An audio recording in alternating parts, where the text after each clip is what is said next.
Olá pessoal, meu nome é Rodrigo e eu vou dar continuidade agora às aulas de ATLS ou de atendimento inicial ao paciente politraumatizado, e a gente pode considerar o ATLS, PHTLS, AMLS. Existem várias escolas e diversos protocolos ao redor do mundo para o atendimento inicial ao politraumatizado. Eu vou falar sobre a história do desenvolvimento desses protocolos em breve, mas hoje nós vamos falar especificamente sobre cinemática e segurança da cena. Muita gente pergunta, mas o bucomaxilo vai atender inicialmente o politraumatizado? Não, a intenção aqui não é essa. A intenção é que o cirurgião bucomaxilofacial tenha o armamentário e o conhecimento necessário para que ele possa integrar a equipe médica, de enfermagem, fisioterapia, para ajudar no atendimento a esse paciente, nos casos em que for necessária essa intervenção pela cirurgia e traumatologia bucomaxilofacial, fazendo com que o paciente tenha uma melhora em seu prognóstico, para que esse paciente possa recuperar melhor as suas funções na região de atuação do cirurgião bucomaxilofacial desde esse atendimento inicial, e que pode fazer diferença também em algumas indicações, por exemplo, manutenção de via aérea, contenção de sangramento, avaliação de traumatismo crânioencefálico associado a fraturas de face. Então existem uma série de vertentes onde o cirurgião bucomaxilo pode atuar, e ele vai fazer isso se tiver apto. Se não houver aptidão para isso e segurança, ele acaba ficando fora dessa equipe. Portanto, se é um profissional que lida com pacientes politraumatizados, o conhecimento desses protocolos de atendimento ao politraumatizado é de suma importância. Por isso, então, essa aula de atuação do cirurgião bucomaxilo no paciente politraumatizado. Meu nome é Rodrigo, eu sou dentista especialista em estomatologia pelo Hospital Heliópolis, onde eu fiquei por um ano com uma bolsa Fundap. Logo depois eu fiz mestrado em cirurgia e traumatologia bucomaxilofacial pela USP São Paulo e vim para Campinas, onde eu passei no concurso como dentista da saúde básica da cidade. Logo depois eu entrei na residência de cirurgia e traumatologia bucomaxilofacial do Hospital Mário Gatti, onde hoje eu sou um dos preceptores e também sou médico do SAMU de Campinas. Eu fiz a formação em odontologia e medicina. E meu intuito aqui é passar um pouco desses quase 20 anos de atuação dentro do hospital, como cirurgião bucomaxilofacial, algumas histórias de como nós podemos realmente ajudar nesse atendimento inicial e melhorar o prognóstico desses pacientes.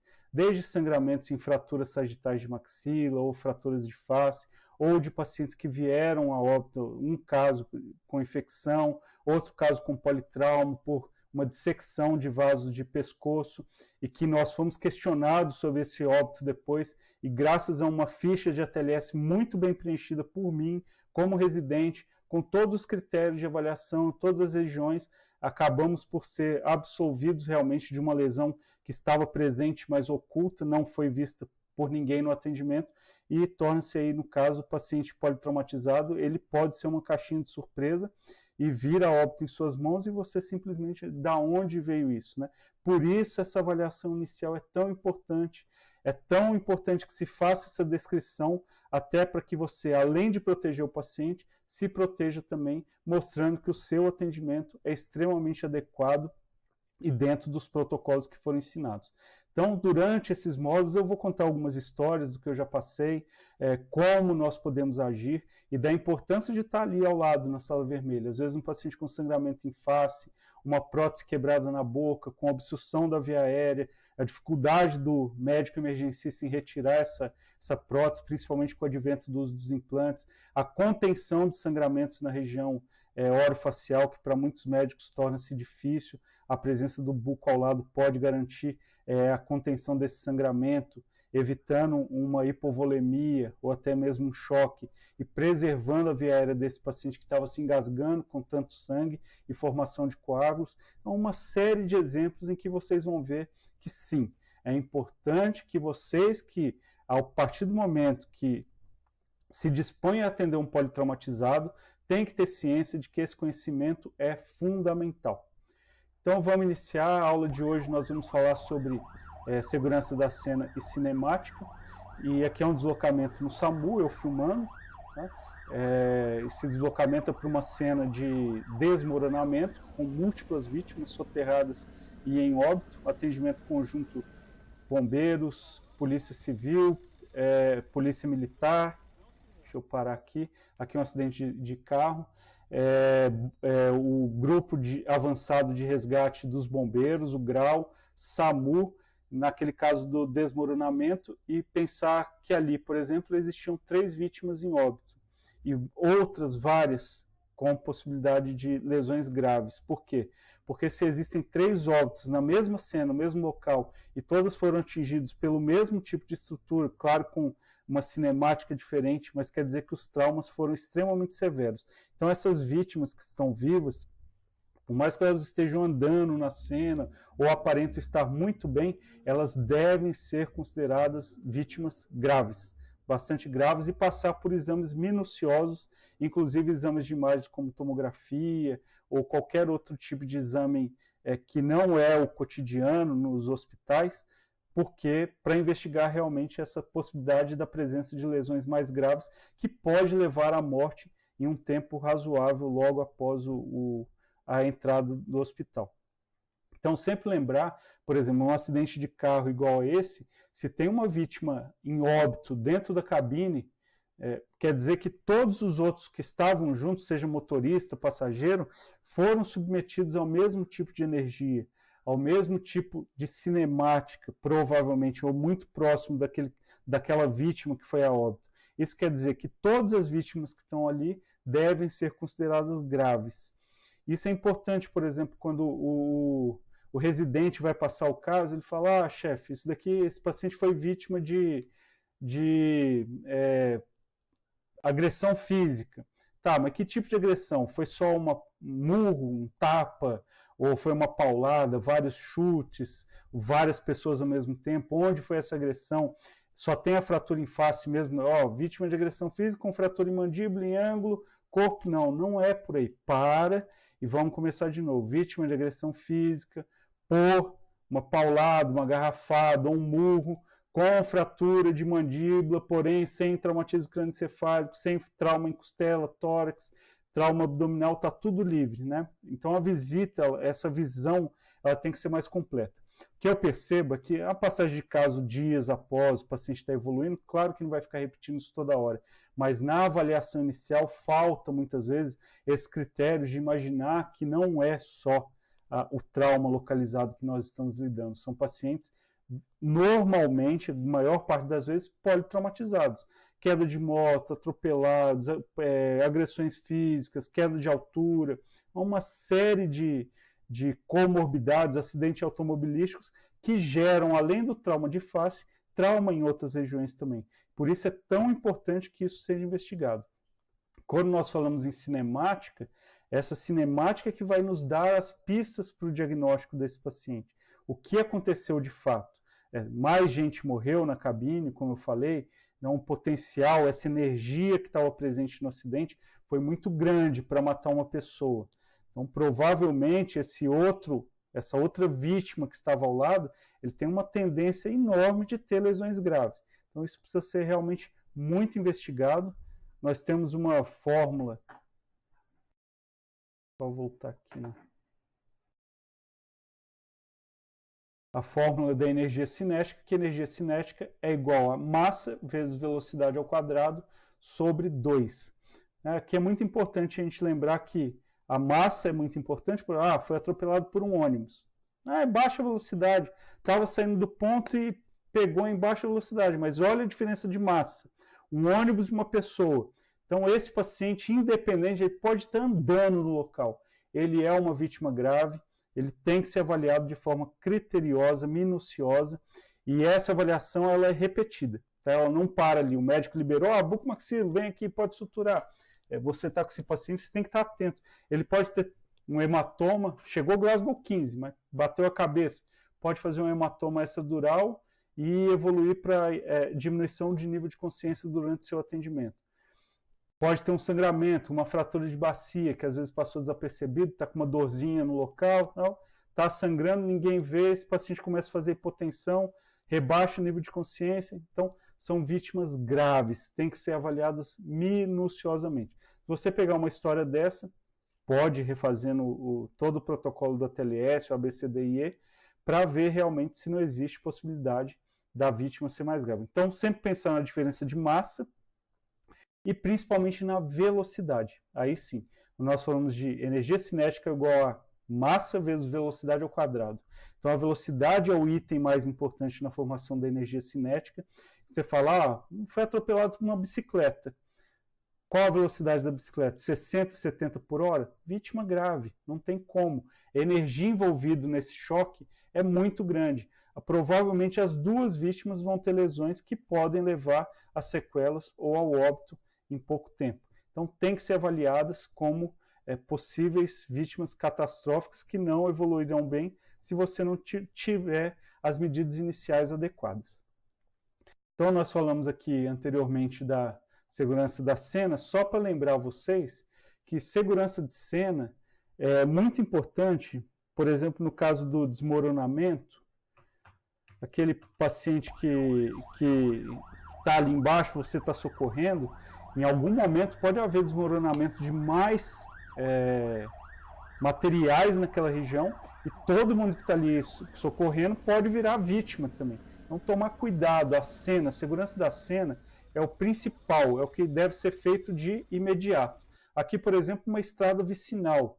Nós vamos retirar essas vítimas de dentro do carro, pranchar, botar o colar. Mas se vier um ônibus em alta velocidade do outro lado e a sinalização está muito próxima, ele vai nos atropelar. E nós vamos virar vítimas também. Isso é extremamente comum, não só com leigos, como socorristas, policiais. A sinalização tem que ser feita de forma adequada. Tem uma via aqui, por exemplo, que é de 60 km por hora, dá 60 passos, 60 metros aproximadamente, sinaliza ali. Pega um desses curiosos e fala, você, 60 metros para frente, 60 passos e vai, pede para baixar a velocidade, desviar, para que as pessoas que estão ali não virem vítima. O ímpeto de ajudar é muito grande e por isso os socorristas, ou sejam eles leigos ou formados, acabam se envolvendo em novos acidentes e se tornando vítimas. Então, não se esqueça disso. Para a sua vida cotidiana, eu sei que profissionais de saúde eles têm esse ímpeto realmente em salvar, não importa se é médico, dentista, enfermeiro, nós temos isso dentro de nós, mas tomar cuidado. Antes de tudo, faça a segurança da cena, você já vai estar fazendo um trabalho fantástico para, muitas vezes, proteger, especialmente até as vítimas que estão no local do acidente.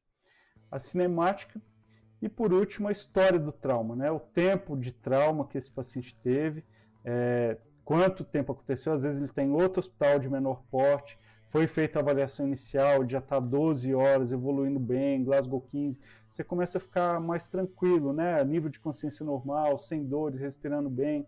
Agora, se é um trauma, acabou de chegar, foi feito o ATLS pelo médico da emergência, liberou colar, não tem nada cervical, mas ainda tem que ter uma atenção maior a esses pacientes, porque existem potenciais de complicação maiores nessas primeiras horas. Então, se levou esse paciente para sutura, para passar uma barra de Ehrlich, reduzir uma fratura, para conter um sangramento, fratura sagital de maxila, ou colocar um TDA em posição, cuidado. Esse paciente pode ter tido um TCE, rebaixar nível de consciência, muitas vezes é um paciente que bebeu ou usou drogas, ele já está um pouco rebaixado, você pode confundir.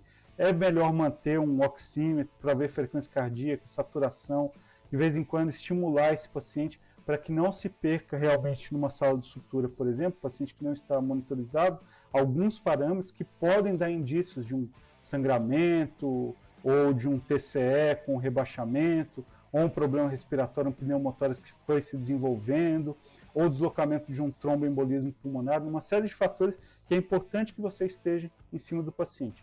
E esse tempo do trauma é importante para a gente saber que está na hora, as horas com maior potencial de complicação ou não. A cinemática, como nós já falamos, o transporte, lembrar sempre que esses politraumatizados podem ser levados por populares ou familiares de forma inadequada, tem um trauma em coluna, cervical, torácico, lombar, o edema local ou um deslocamento, uma listese dessa coluna, ou uma fratura instável que quando ele for movimentado ele pode acabar se tornando um paraplégico, um tetraplégico no futuro. E isso pode acontecer dentro do hospital. Com seu movimento de cabeça, né, esse paciente que não foi transportado de forma adequada e não foram tomados os cuidados iniciais, ele pode acabar evoluindo para um quadro de sequela por não ter sido colocado em restrição de movimentação da coluna. Aqui, essas cenas aqui, elas demonstram uma série de traumas, desde um trauma muito severo de acidente automobilístico nas zonas de velocidade, desde murros, agressão física, com energia cinética muito menor, e essa é a importância de você, quando falar com o paciente ou familiares, saber exatamente o que aconteceu, para que a história fique completa e que você possa realmente desconfiar de lesões adicionais, como esse motoqueiro. Um trauma em tórax, trauma em bacia, uma queda secundária com TCE secundário, não no momento da batida. Esse paciente que está num carro, mas tem um airbag, uma proteção adicional, airbag foi ativado. Tudo isso faz com que a sua história fique mais rica e os detalhes venham a ajudar no atendimento a esses pacientes. E, por último, sinais e sintomas. Se o paciente fala ou que ele demonstra uma insuficiência respiratória, desconforto, dor em algum local, dificuldade de movimentação, a procura de fraturas, para que a partir desses dados a gente possa realmente entrar no A, B, C, D e E, que são as bases dos protocolos de ATLS, PHTLS, AMLS, todos os protocolos, não importa, europeu, australiano, de atendimento ao politraumatizado, eles seguem basicamente essa rotina. Hoje em dia, com uma certa mudança, a gente começa a falar do XABCDE.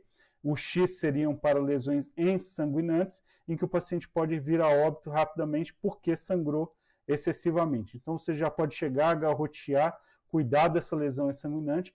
Claro que no atendimento inicial a gente acaba fazendo isso tudo ao mesmo tempo, estamos lá em equipe, mas entrou então agora para você que vai fazer alguma prova de residência, alguma coisa, o XABCDE, o X já pode ser considerado como a primeira atitude a ser feita, o controle desses sangramentos intensos em grande volume em pacientes que podem ensanguinar.